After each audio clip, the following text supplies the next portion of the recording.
let me talk about some other things. Like loadouts. Let's quickly go to loadout. Let's go and edit the Devastator AP, which is anti-personnel.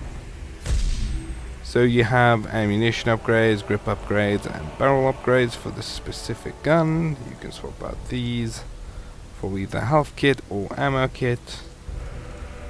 One grenade on this one, he sadly cannot carry anymore. A sigil of protection, essentially. It protects you, some of them give you extra range damage, a bunch of stuff that give you extra armor, or extra stamina, stuff like that. We go and replace this one with the bit better one, and I also have a bit better one of these. You can also, this one makes your stamina regenerate a little bit faster. Usually what I do is I swap it out for extra armor, because who needs extra stamina regeneration? Maybe that'll help with melee combat, not sure. Store wise, you have supply drops, which are the easiest way of getting things. So you have a 500, 3,000, 12,000 and 30,000 crates, 30,000 giving the best gear in the game, and also mastercrafted gear, which apparently doesn't vary as much from the actual piece of gear. You can also end up like me and get a combat knife but alternative. So what that means is the stats are exactly the same, but it just looks a bit different. For in case you don't like the normal look of it. I'm gonna open a few of these. As you can see, box magazine, it's not bad. It boosts the amount of ammo your bolters have. And a chain blade alternative. Chain blades are nice, but I have a war mace, so yeah. Then let me talk about the advancement tree. Now this might seem very intimidating at first. Let's just break it up into small pieces. There's a couple of grenades up here. And survey skulls, which I believe, okay, they increase your damage, and I'm assuming they also mark targets that are in them. You have stuff like this. They usually say the class up here for which they are. So it increases your stamina regen. These are basically trinkets that you can get, or ammunition.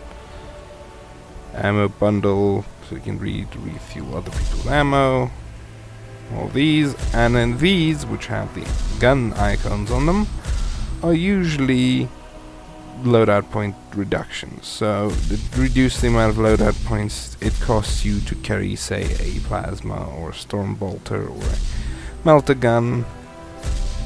Then you get the veterans of each class, which are, I don't know how much better they are. I'm assuming they just look better or something like that.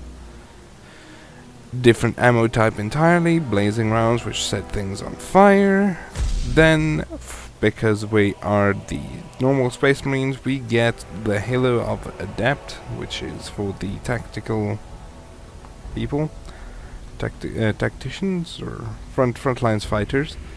Then you have that gives them a void shield, essentially an extra bit of armor. Same with the assault jumper, same with the assault ground, same with the devastators, same with the sanguine priest, and same with whatever class. This one is like, oh, you don't have a specific class? Here's one for you. Then you get the power armor, which is essentially just upgrade armor.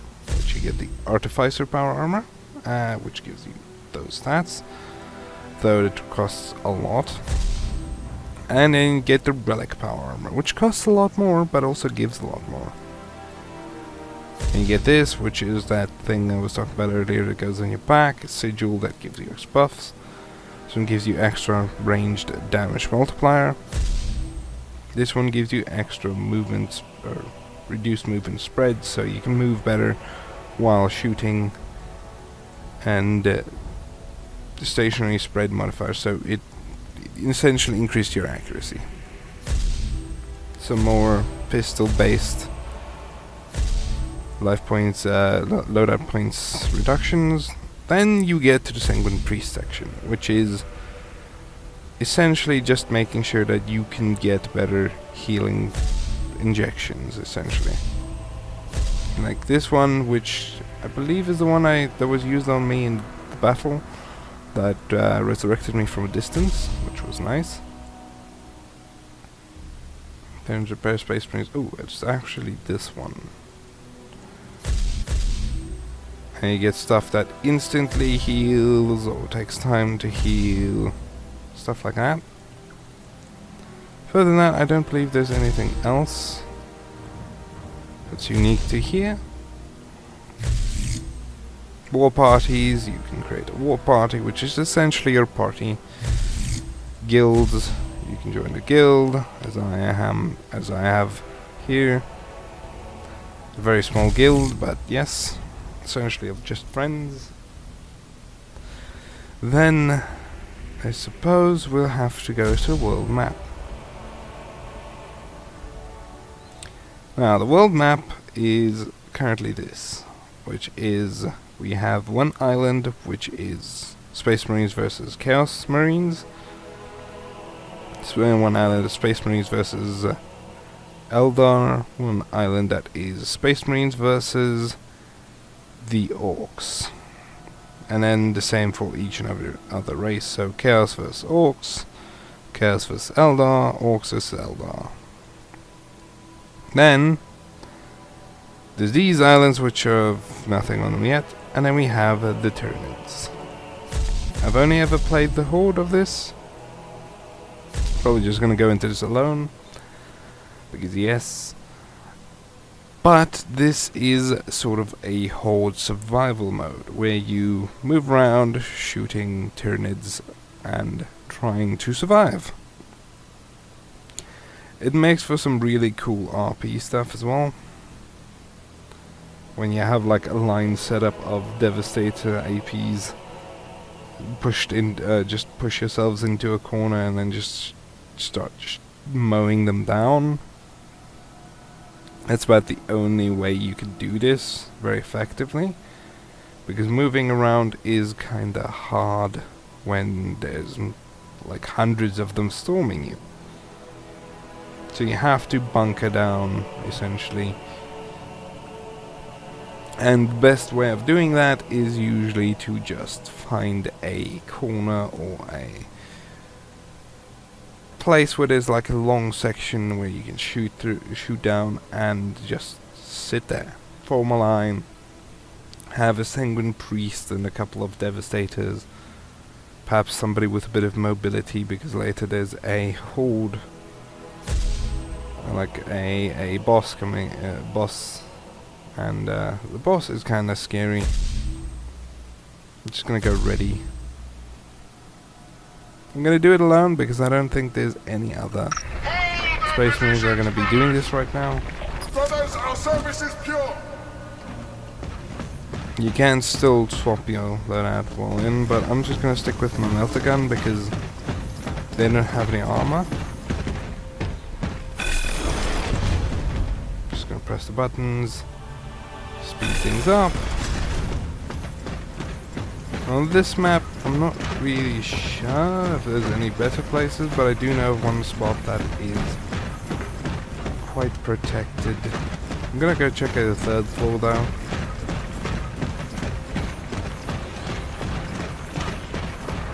Ah, you see there. Bunch of things there. Spawn Tyranids. And that is a Tyranid. And they also have guns. Okay, this is very ineffective. I will be dying very quickly here.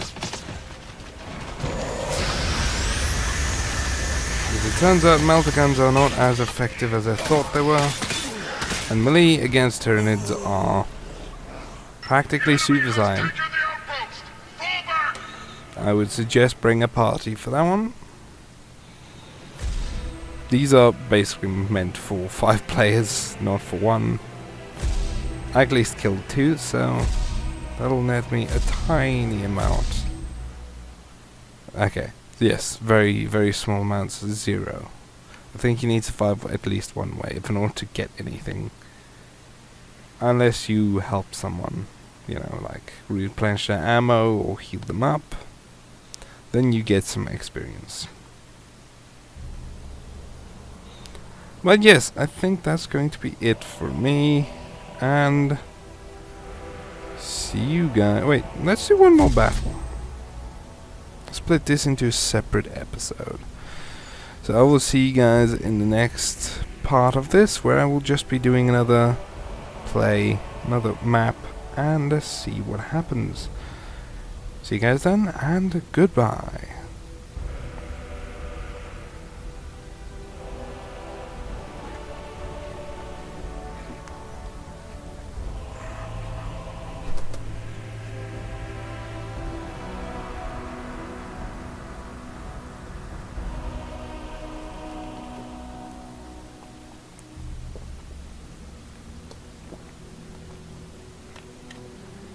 This time we are assaulting the chaos. Quaint. Same map. Reversed roles.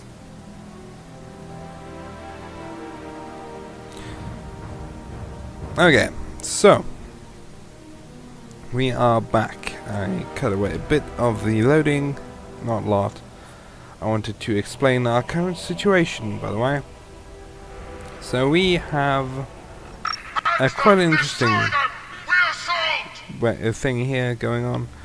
We are assaulting the chaos. So, and it's the exact same map we played on last part. So, yes, it's completely the inverted of what happened last time, except we are the Space Marines and they are chaos. The thing I like about the Chaos, I haven't actually played the Chaos, I do have a Chaos character, but I like the Chaos because they have a ranged healing. So you can heal your allies, but from a range, from safety.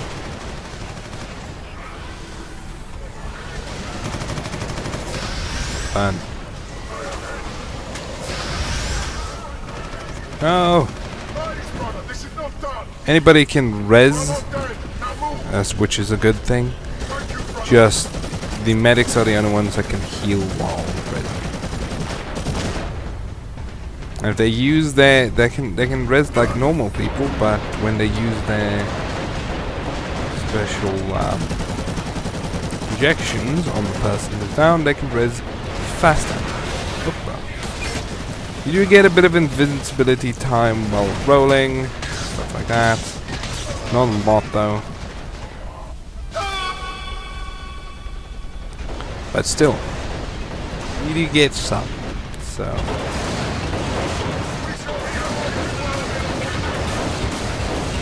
Allied tank. There's the enemy tank.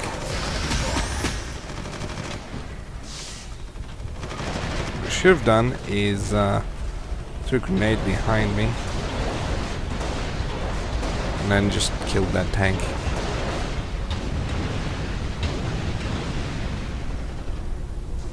Because what killed me was the person behind me, not the tank itself. The person behind me did most of the damage, and then the tank got me. Or was the person behind me that got me? Not sure. The person down up here.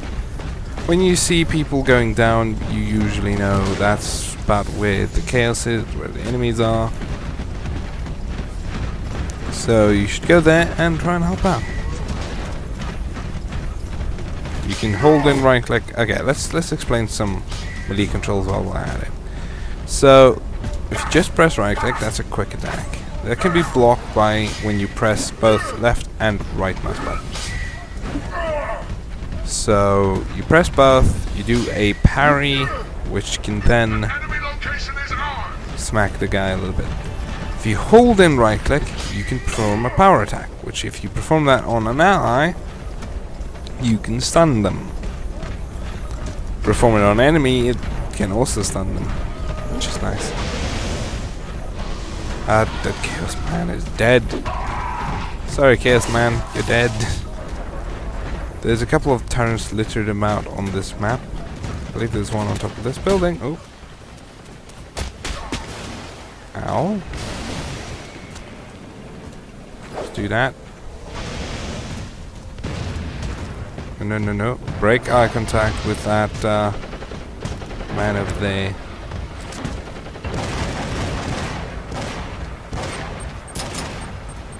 Because they have the las cannons, which aren't very effective against moving targets, because for some weird reason the las cannon doesn't charge up unless you've got a lock on the person, which against vehicles it's easy because there's a large target and you can just point them. No, get up. Quickly, nope. Oh, he got to me before I could bleed out. I'm gonna go help C because they're currently capping C and we cannot allow that. If we can hold all 3 of these points, then we will win in like 10 minutes. Hopefully. We are the first sword of the Holy. We might lose C before we get there. Which would be bad because then they're gonna start spawning on C and then I won't be able to take it easily. But we need B. Mainly we require B because of the extra time it will give us. It will give us the time we require in order to cap C again. And also hold all the points.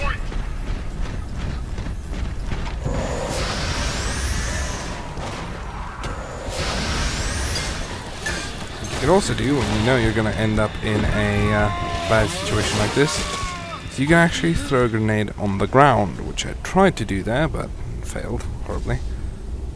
I'm going to go help them cap B because it's going, no, actually it's going quite quickly. And it's the closest spawn point I have to C. We are harbingers of heaven. Now in order to help this place, I could go... Ooh, wait, there's people still... Chaos Marines still in here. They just fall in here and I can't get out. It would appear so. That's a bit of a problem. There we go.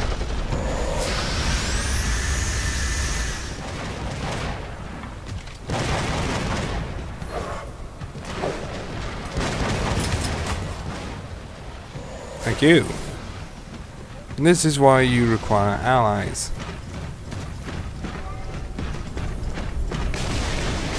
Because they'll help you to survive even that encounter. Though I didn't deal with it bad. Those grenades I threw, I should have just chucked the one a bit closer and then it would have been fine. What I'm gonna do is I'm gonna get into this. But this is a turret, which is a very powerful gun, essentially.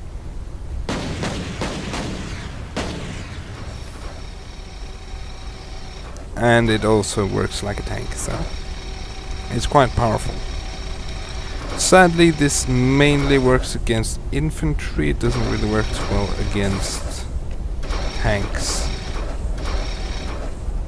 or any vehicle for that matter. Vehicles have very few counters in this game. But then of course you have the gravity guns which do a lot of damage against them. You have a lot of things that can deal a lot of damage against them.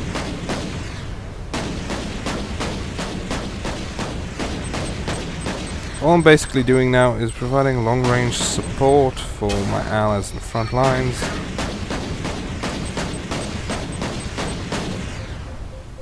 Which is very useful most of the time.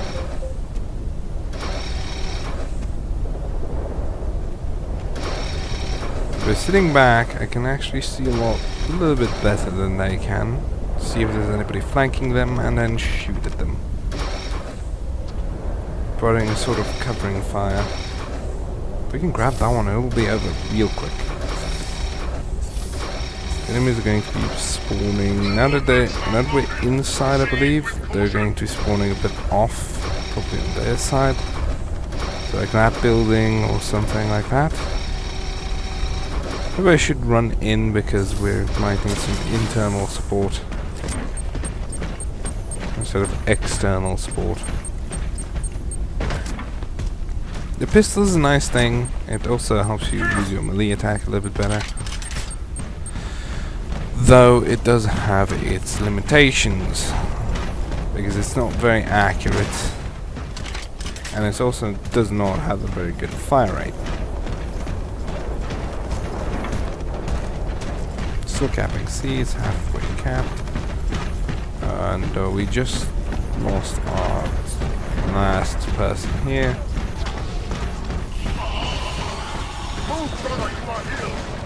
Come on, brother, get up!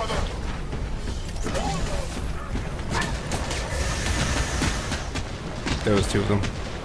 You cannot take the fire of two players. It's a bit much. What I could do is go back to over here and spawn in as that, but that might just be a bad idea. It's gonna take me longer to get to sea then. Alien, mutant, heretic, all shall fall before I'm glad I spawned here because I can actually take this thing on. As long as I can get to a good spot around it, I can burn it. Quite a bit of damage. Because that's what a melter gun is made for. Burning through tanks and rhinos. Somebody has already called it out. Good. Communication is key inside this game, I must admit.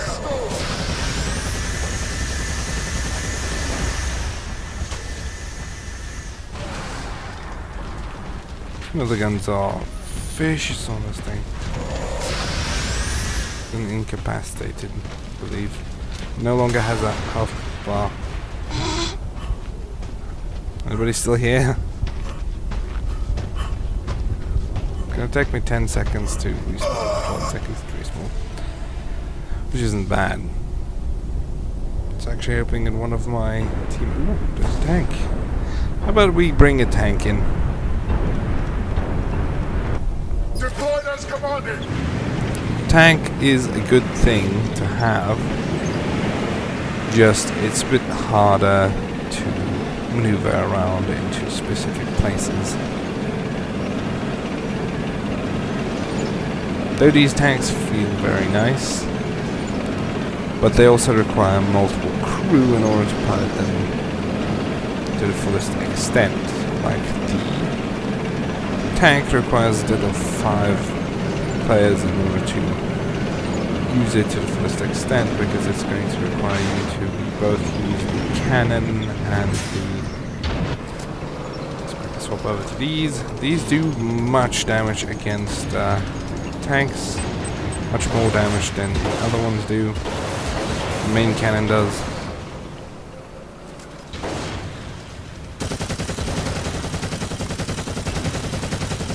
For some reason it just works that way. We need to go recap B. Technically speaking, even if we don't get B, if we don't keep B, it should still be relatively fine. We should trying to cap A as well now.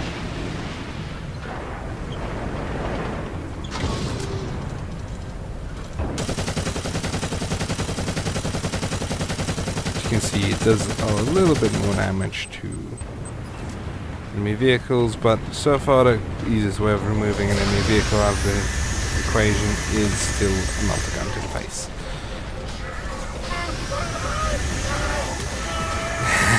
You can't melter gun me when I'm inside a tank, can you?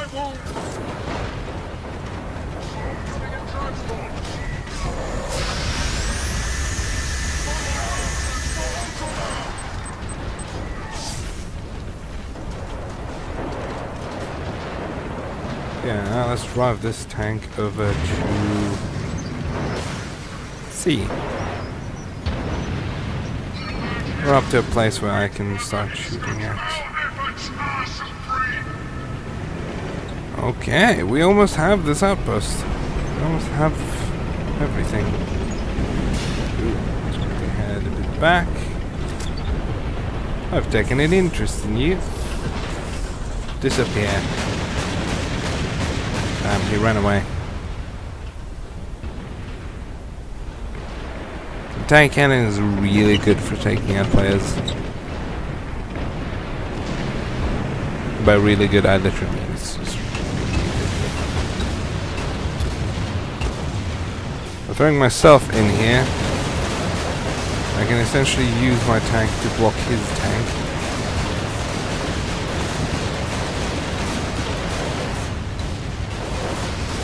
Tanks can really fire.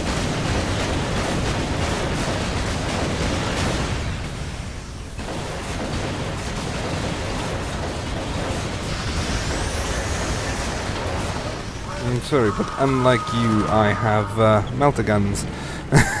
So...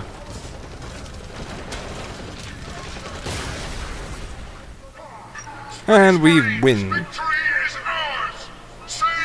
Beautiful. This has actually been a very successful match.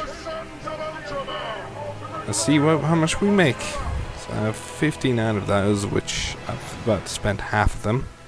I have 25, 26 now left. Rewards wise, I got a lot. Accommodations, I got nothing. And I am pretty much last on my team, which is kind of sad, really. I'm 19th. Then people lower than me are people who disconnected. Mainly because I didn't get much kills. I was more supporting my team here, there, everywhere. Reviving people. Getting a couple of assists. But mainly spending my time alone. Which was the greatest problem. I'm going to do one more purchase. And then I'm going to end it here. For today. Because I still need to edit up all of these today, and we got a bolter pistol alternative. What a shame. But in any case, that's it for now. See you guys next one, and goodbye.